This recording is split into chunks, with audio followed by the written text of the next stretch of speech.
Bună tuturor! Sunt Prințesa Twilight Sparkle, adică mă numesc Prințesa Twilight Sparkle. Și astăzi vreau să vă zic ceva important. Adică nu foarte important, dar înainte de asta vă rog frumos să mă scuzați dacă este întuneric, dar n-am ce să fac. S-a ars becul și... da... n-am ce să fac, mă scuzați, dar... Așa, vreau să vă spun să-mi puneți provocări și întrebări.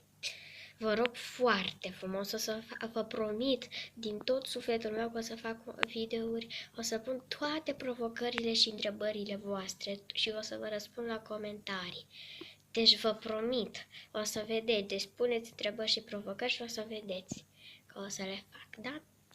Atât vreau să vă spun. Acum la revedere! Pa, pa!